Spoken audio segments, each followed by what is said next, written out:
And we're back, and I have a rice cake. Oh, I have mapo tofu. Mofu tofu. And Mopo tofu. I still have nothing, so. I have a slice of pizza.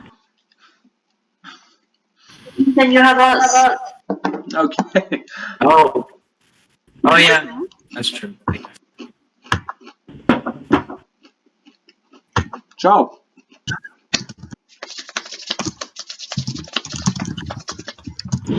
Where we last left off, our intrepid heroes were getting ready for bed tonight. Dhuur'in, I believe you finally seduced Gesh, right? You were about to. No, I'm. Yes, absolutely. We were going to take some time between the rocks. Whoa. Oh! 3 rocks. Because that's going to cover so much out. It'll be fine. They're all in the tent. They can turn away. Turn away. Okay. I want those key points. So do you guys want to role play out you guys discussing shifts, night shifts, or do you guys want to just like talk it out here and now? Dhuur'in's definitely going to bring up the weird carving on the rock. I think it's like the first shift because he can't sleep anyway right now. All right. Stomach is in rest. I doubt they're gonna let Ozla and Fenkin sit together after the escape they tried to pull. Yeah, Nox is sleeping by the door to the tent. Nox still has all that money as well. She does, yeah, she did not give it to Fenkin. Okay, so Fenkin, you're taking the first shift, correct?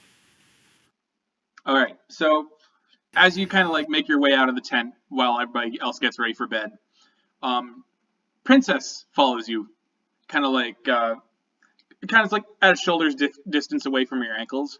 And when you do eventually find your way to a log to sit down in front of the fire, he kind of like hops up onto the log, not next to you, but like at the end of it. And as the minutes turn into an hour, and as the night finally sets in its completion, he does kind of like.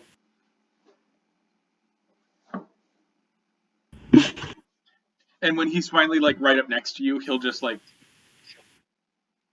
Oh. Yeah. And Jim will reach a hand out and just sort of say, "Come here," as he like tucks Princess closer, and he starts like scratching him behind the ears. As soon as you start scratching him behind the ears, he does that horrible like ugly cat face of just like. Oh. Fenkin still looks out because he doesn't believe in beauty or ugly when it comes to animals, only people.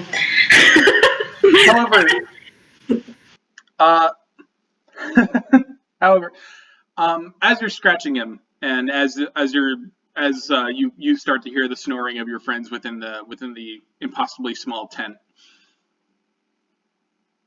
you hear a noise. It's not loud at first, but you can hear like a rustle in the woods. It's definitely not anywhere near like the bushes or anywhere near like the clearing itself. It's very deep into the woods. And while it may not be like a cause for concern immediately, especially since like it might be a deer or something, Princess has a very visible reaction. He even like stops you from like scratching the back of his head as he sits up and like peers into the woods. And you watch as Princess hops off your lap and starts to trundle into the woods. Bye. Oh boy. So is he gonna do the stupid plan or the smart plan? Stupid plan. Princess is almost all the way out of the clearing and into the woods. Yeah, he doesn't have time to wake anyone else up, so he's just gonna run off her. Okay. All right. So, as you follow Princess, who every now and then stops to like sniff at the ground with that long little proboscis raccoon nose, he there is a point where the noise becomes less of like a rustling and more of a snapping and crunching sound. And it's not too hard for you to see in the dark because half-elves, they have that dark vision of theirs. So you can see pretty well, especially for a ranger. Do you want to make a stealth check of any kind, though?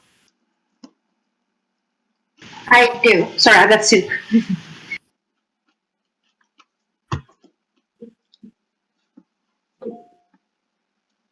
What was my as a ranger? What could I do with my stealth check? Be stealthy. Gotcha. Stop. Ooh, +5. What'd you Yeah, get? plus- My modifiers are +5. Oh, okay. Oh, 22. Oh, shit. All right. Oh. So, you make your way through the woods, and Very somehow, stealthy. and somehow Princess is making more noise than you. You're able to, like, shift through the woods silently, almost completely out of sight. But eventually, you come into what seems to be another clearing within the woods. This one's not lit by an open canopy or anything. It's very, very dark. And you come upon a very grisly scene. The air is thick with the stink of coppery blood, and your elven eyes pierce the gloom to look upon the carcass of a still twitching deer. Its elongated mouth open in a silent scream, and its wild eyes now still and vacant. It shifts and moves as a huge, dark figure tears into it with the sound of ripping flesh and crunching bone, punctuated by the sound of feathers rustling against one another. It's hard to make out exactly what is eating the deer, but from what you can tell, it's huge. Taller, much taller than a man. Much taller than the orc you met in the Sirios Mountains. Bigger even than Gesh.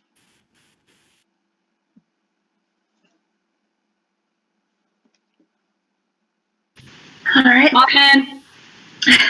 I confirmed. He's being a very stealthy boy. Mm-hmm. Connor, are you still here because you froze? What? Are you still here because you froze? Okay, there Yeah, you I'm are. still here. He's being a very stealthy boy, but his heart sort of feels very loud in him because he's being so quiet. His heartbeat is like speeding up at this very horrid sight. Mm-hmm. And his mind works very fast to figure out what kind of situation he's in and what he should do. And he quickly searches with his dark vision for Princess to see what Princess is. Princess is right by your ankle, and he is like frozen in fear. His fur is all puffed up, and he's like all scrunched back on his haunches, staring at this creature, just shivering in place. He will reach down and attempt to scoop Princess up, so that he doesn't leave him behind accidentally. All right, so you've got a shivering princess under your arm as this huge, like, dark figure continues its snack, crunching and snapping, and you even hear a disgusting slurp every now and then. Okay, so Dhuur'in brought up the big winged creature. He warned them about it. The rock said so. yeah, but Dhuur'in is asleep. Yeah, we'll go get him. I'm gonna. Okay, yeah. So his mind is turning. The cogwheels in his mind is turning very rapidly, and he makes a quick decision to head back and warn the others. So he's using his little stealthy boy leggies to make his way back to the camp. Oh no! You got. It sees you. So Fenkin. Surprise round, I guess. Fenkin. As you turn to flee, the snap of a branch underfoot makes the creature visibly jolt. There is the sound. I was so stealthy. There is the sound of cracking bone as a necklace head swivels around to look you dead in the eye. It's far too dark to make out a face of any kind, but two eyes the size of hand shields burn in the night, casting an eerie glow upon you. An eerie red glow. great owl-like... Connor, you're cutting out a lot from me. Oh shit, hang on. Hang on. How's that? You should call this episode technical difficulties. I'm probably going to. How's that? Can you guys hear me now? Yes. Yeah. Yep. Alright. As I was saying, great owl-like eyes, great owl-like wings unfurl, and there's a great screeching sound that pierces the night, feeling like a dagger being jammed into your ears. A chill overtakes you, and you find yourself frozen in place as this beast thing seems ready to lunge. And before you can move to draw your bow, before you can move to breathe, before you can move to blink, it launches into the sky with speed so great, you would think that it was never there at all. Again, there's a screech. Again, there's a scream. It breaches the canopy in a cacophony of snapping branches and screams. And the monster vanishes from sight, with only the sound of an inhuman screech fading in the distance.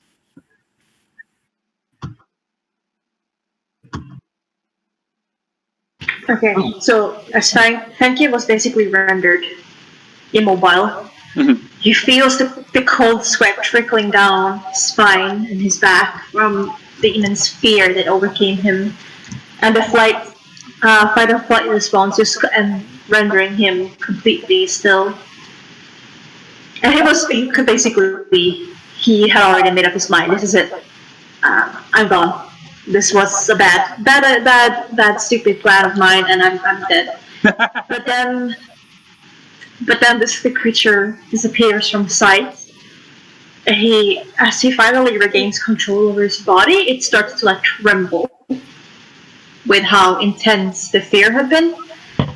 And he exhales really shakily, listens for a while. It's not coming back, right? It's the sound becoming like distant. Make me a perception check. I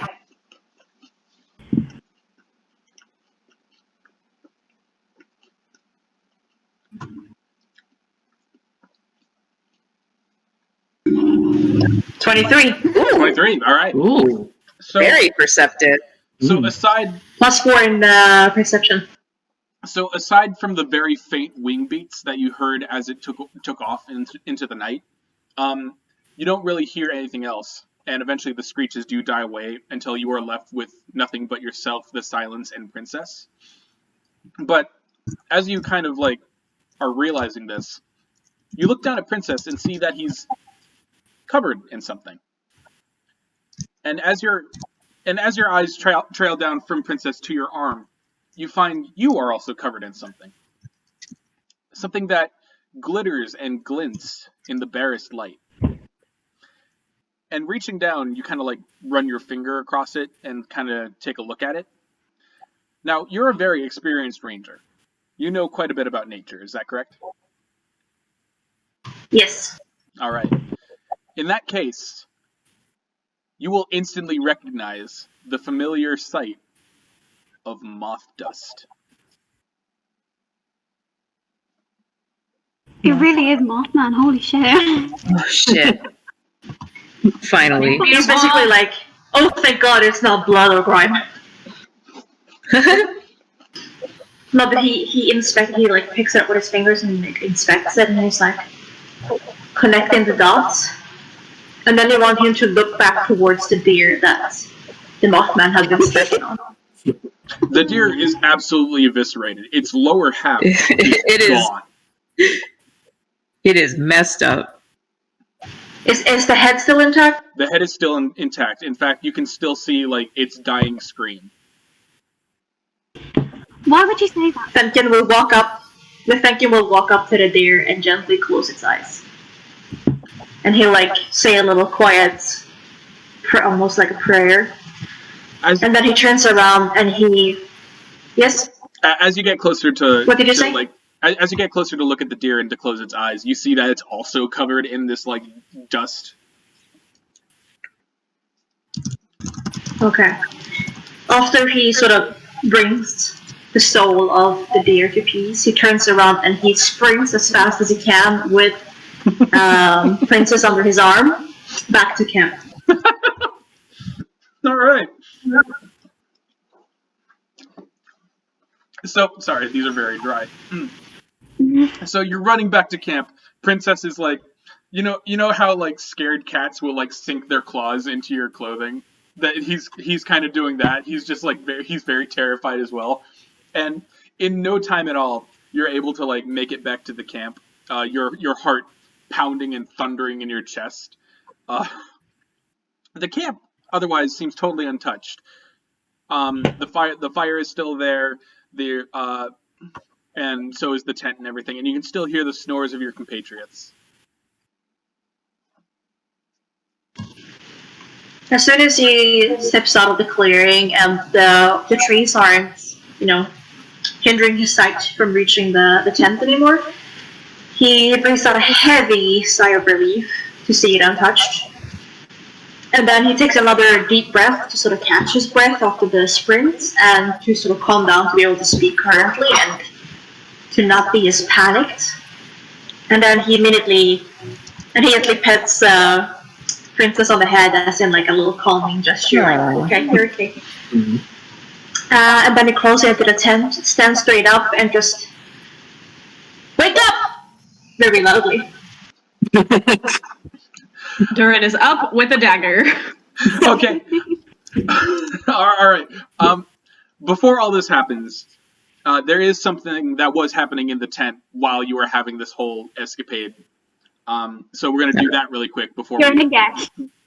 we're gonna do that real quick before we jump into that. But do remind me that you're waking everybody up.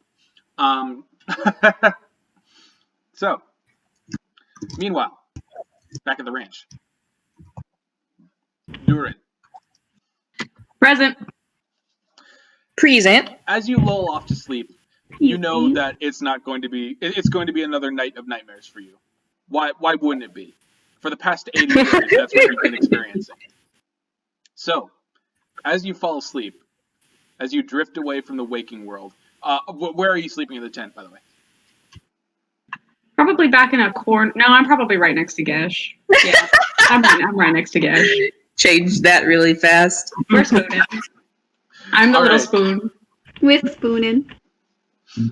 Okay, so sleeping next to Gesh on a bedroll or a pillow or whatever, you drift off to sleep. Once more into the primordial chaos. Once more into the sleeping realm of the great dreamer. That most wrong and incomprehensible of blights upon reality. Its foulness radiating out from the very center of the universe. As you dream your shapeless dreams, as you wade through the chaotic madness and turmoil of the not realm, once more do you feel both with and without your physical form. For that is the nature of this place, that is also not a place. After all, it is a sort of space where mortals and physical beings were not meant to tread. It was not meant for you, and yet further you plunge. To feel the unholy strength swell and burst and spew around you. This is what worship is it not? Is worship supposed to feel this cold, this choking? Choking. Yes. Choking. You realize you're choking. Oh god. In a sudden flash of understanding, you realize you can't breathe. It feels as though you're underwater, and your mouth is open in a scream to suck in air, but you find that it only fills with ice-cold water that fills your lungs. You thrash and you gurgle beneath the waves, feeling something dragging you down deeper and deeper. Green eyes pierce in the murk, and around your leg you see a tentacle wrapped tight in a vice grip as it pulls you down and down and down. Is this worship? Is this what it is to be a disciple of Azathoth? The pain of drowning, of being alone? Again, you thrash and you curl and you gurgle and you scream. begging the Great One to release you. Why, after service so faithful, does the Demon Sultan do this? Why, after so many years of adoration, does he only now seem to notice you, only to swat you aside and let you drown in the depths of horror like a fly stuck in amber? You cannot answer. You can only scream for help as you are pulled deeper into the darkness. You feel yourself dying. And then there is a light. There is a hand. It plunges into the water like a shot from a ballista. It's so warm that the ice-cold water turns as hot as a sauna. It's so bright that the darkness is banished and something unfathomable beneath you screeches in revulsion of the light. And as it draws closer, you see it. A hand covered in a scratched rawhide glove. It reaches for you. It opens its palm. The tentacle pulls. The hand offers. And you finally take it. Your bony hand clasps around the one that is strong as steel, yet gentle as fallen snow. Another screech. The light burns brighter. You can feel the warmth invade every cell of your body, arching down to your now physical form like an inferno of cosmic radiance. You feel the tendril release its grasp and slip away as you are pulled once more, but this time towards the surface. You surge up and up and up and up, until finally you breach. This is not the realm of Azathoth. This is a beach. A beach of white sands and gentle winds. A beach where green things grow and things with hard shells scuttle across the dunes. Waterlogged, you look up at your savior, and you realize you cannot see him, for a corona of sunlight brighter than 1,000,000 stars burns behind him. You can only see a silhouette, the outline of a wide-brimmed hat. You don't see him, but you hear him. You hear his voice. Boy, you can't go trading tyrants for tyrants. You can't find no salvation in the dark. Not when I'm always by your side. Meanwhile, back in the world of the Waking, Gesh, you're a bit used to Dhuur'in's thrashings in the middle of the night. You've traveled with him long enough. You're not used to it, but like you've come to expect it, you know. Right. But you can tell something about tonight is worse, because when you wake up to the sensation of movement, you look over to find that Dhuur'in is levitating. Oh. Oh. Okay. Ooh. That's new.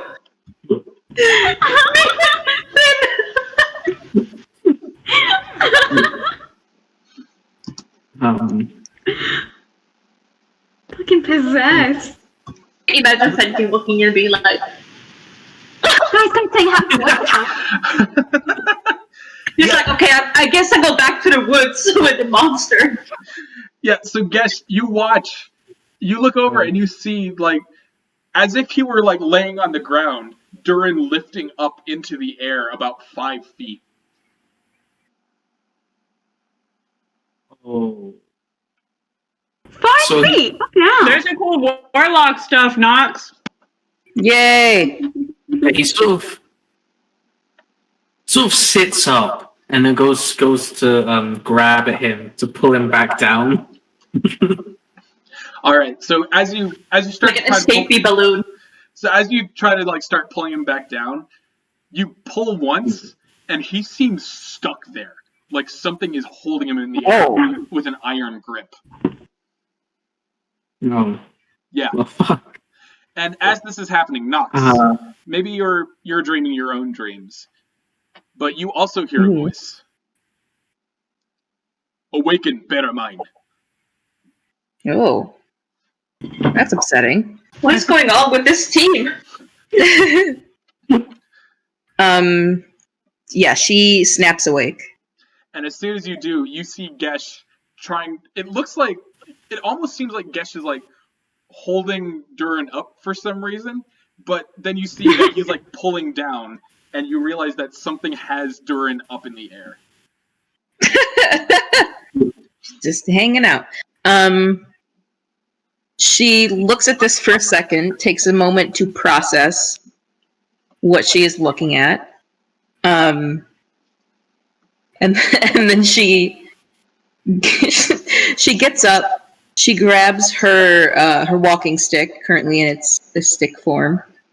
And she comes over and she uses the stick to poke Dhuur'in directly in the shoulder a couple of times. She says, "What's going on?"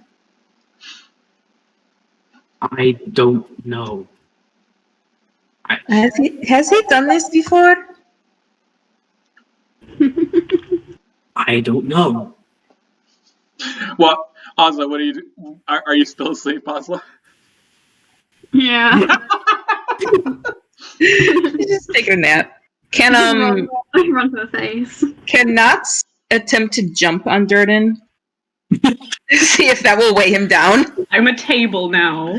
I mean, hang on. The answer is yes. Just tell me what check I need to do. Just a second. That'll be acrobatics. Well, I'm only 5 feet off the ground. Yeah, she should be able to jump up there easily. She's a cat. Yeah. Yeah, sure. Go. Acrobatics. All right. After poking him for a couple of seconds, she, much like, basically, it's like someone kind of hefting themselves up onto a ledge to sit. It's like that. Yeah, it's that motion. And she just pushes herself up there and just sits on him. Okay, I'm like, so you're not like straddling him. no, she's literally just sitting on his stomach as if he is a ledge. Okay. Like how a cat sleeps on your stomach at night and you can't breathe. Yeah.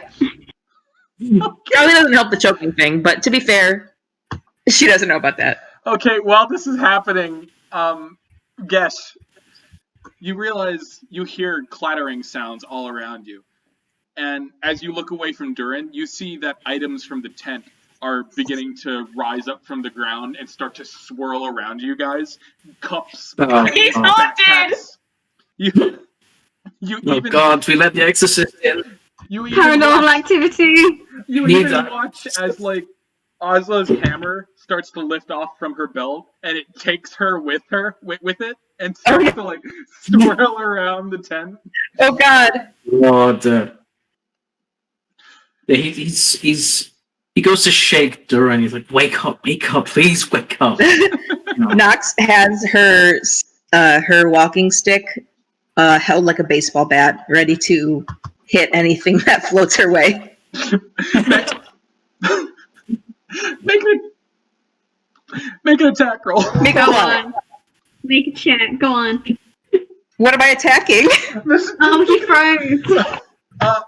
I'll say A flying book? Right as we, yeah, right I'll as we say- need him. I'll- Connor, you are frozen with your head in your hands. Someone take a screenshot.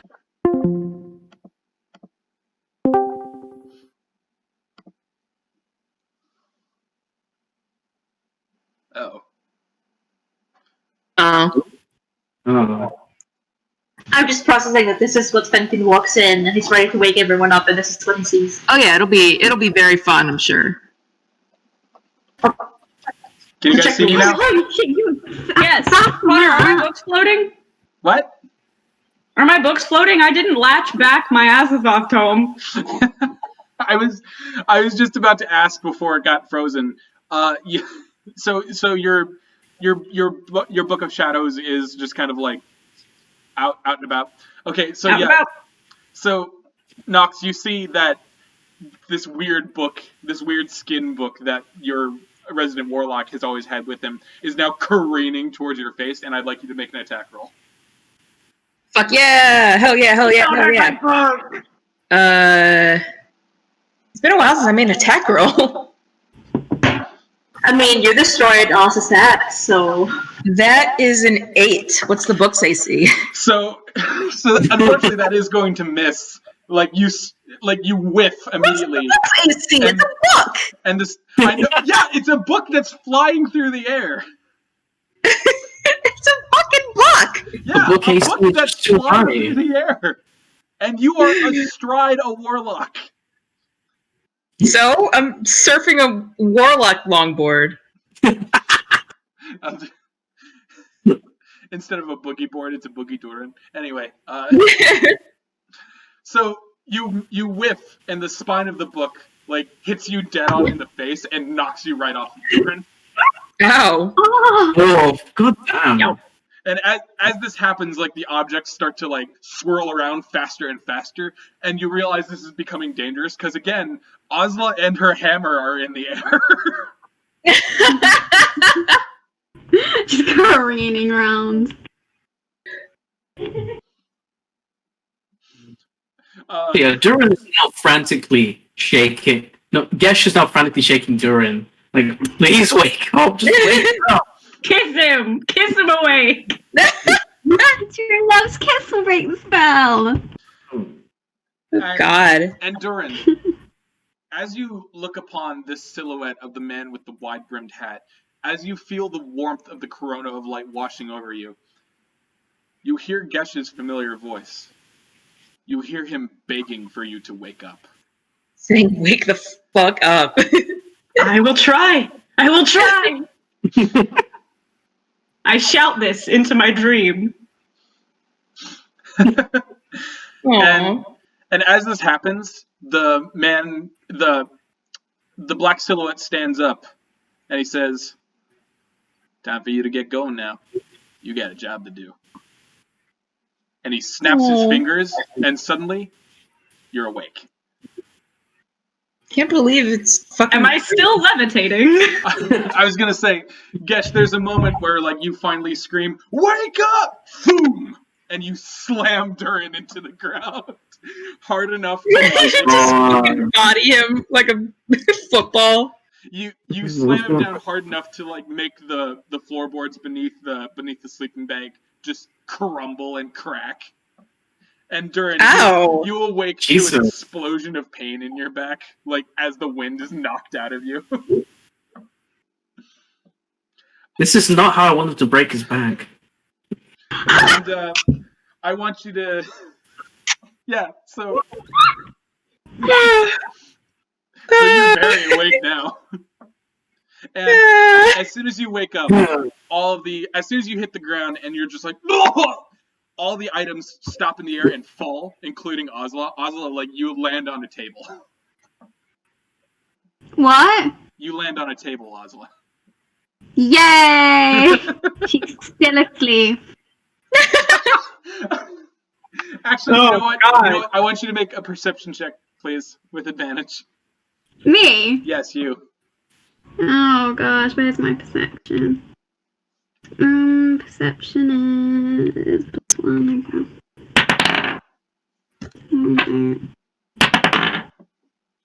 Okay, 8. Oh my god, you actually are still asleep! Yes. She's tired. Leave her alone. Yeah, leave It's her been a long alone. day. So yeah, Ozla, you hit the table, skid a bit, and like you all think she's gonna wake up after a moment's pause, but then you just hear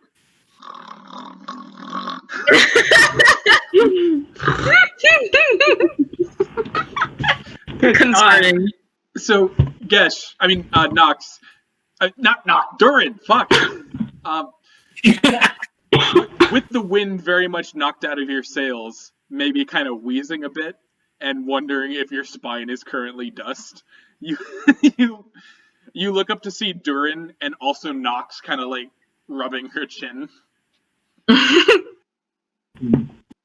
What's happened?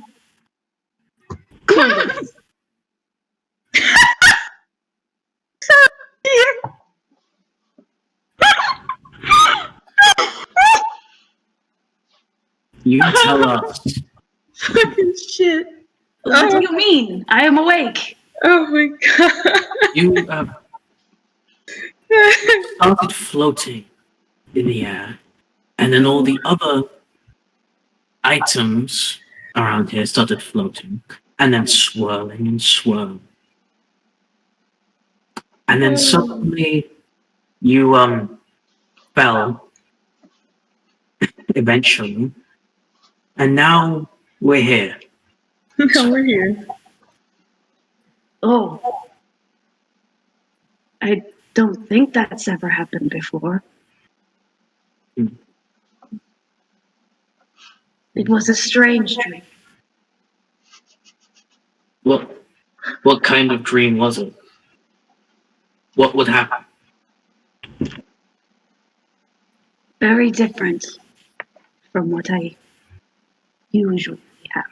There was a new man who pulled me away from the dark. Hmm. And so,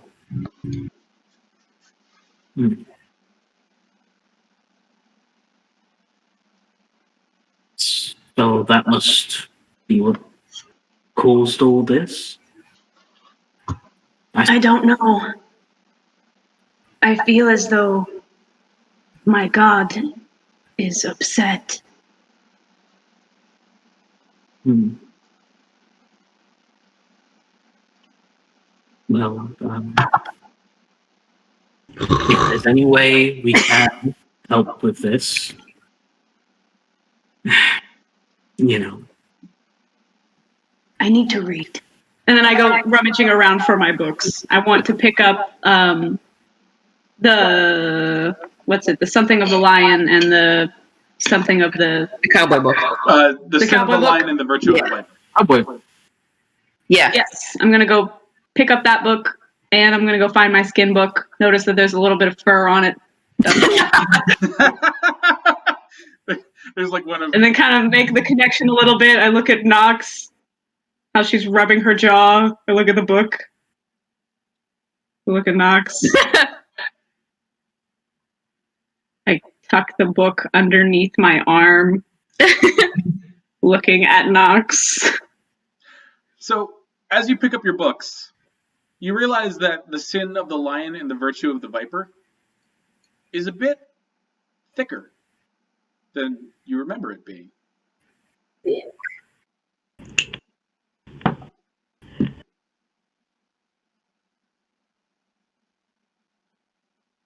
I will immediately flip it open. Connor first again. Can you guys see me?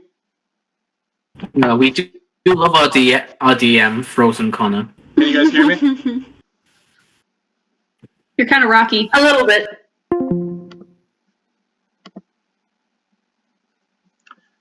This entire episode. This entire fucking episode. I am so sorry about all This episode should definitely be technical difficulties. Yeah. I was a joke at first, but now I'm probably going to call it that. In any case. No idea. In any case, when you open up the book, you find that there's at least 20 new blank pages from the last page. And as you flip to like the very end of these last pages, what? Hello? Hey, Hi. you cut out a little bit, but you're okay now. Oh, okay. And as you flip to like the very last of these pages, you find a new passage. Seek the handful of dawn in the coast.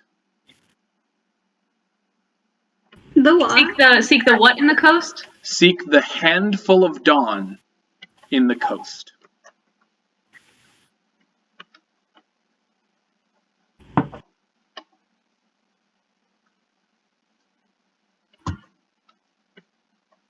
Oh, well, I will, take a look at this, wait for my magical warlock powers to allow me to read it, kind of cock my head and say, this is new.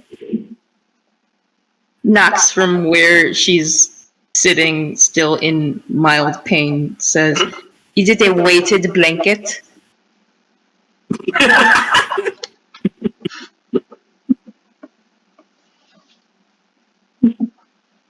Is Gesh the weighted blanket? Ooh. He does No, weigh a lot, I assume. There are new words in the book. They were not here before. I have read it. And does that help you with this, or? And I read it out in Undercommon. Everybody just kind of looks at each other. It's like, Well, Knox just like gestures towards the book. The book is in common, right? The book is in common. Yeah. Okay. Yeah, Knox gestures towards the book and says, "Let me read. Let me see." I hand it over, open to the page. She will turn, find the passage that he was referring to, and read it out loud. It said, what did it say again? It was seek the handful The of handful dawn. of dawn in the coast. handful of dawn.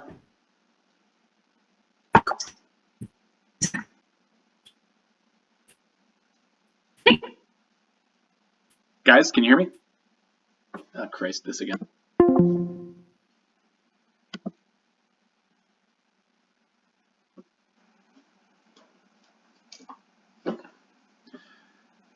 Please let me back in. Please let me back in. I want to play D&D with my friends. Please.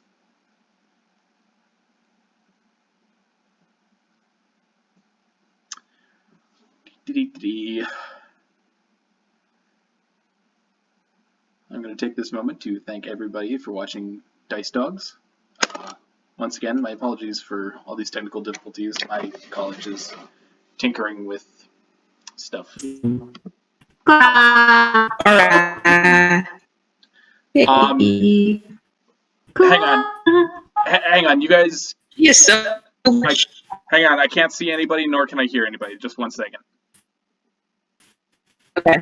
Alright. Well, you robotic. yeah. You guys are very robotic right now. Hang on.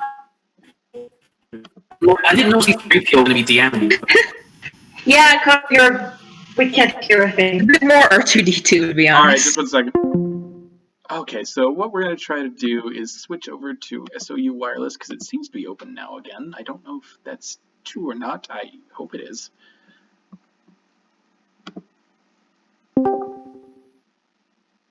Waiting endpoint.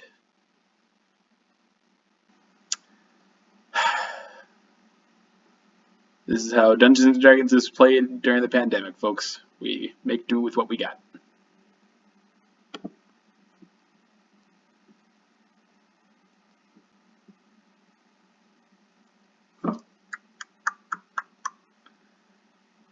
Come on, come on.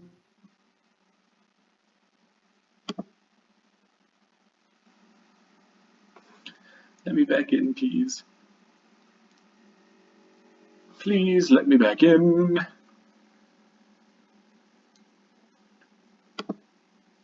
Ah, for God's sake. It takes longer and longer every time, too.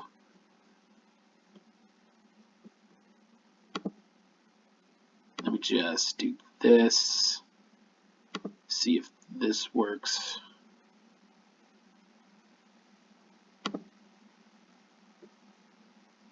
Okay. Checking network requirements. Please tell me this worked.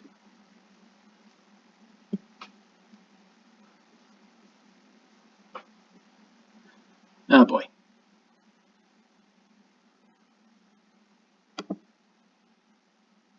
Come on. Come on.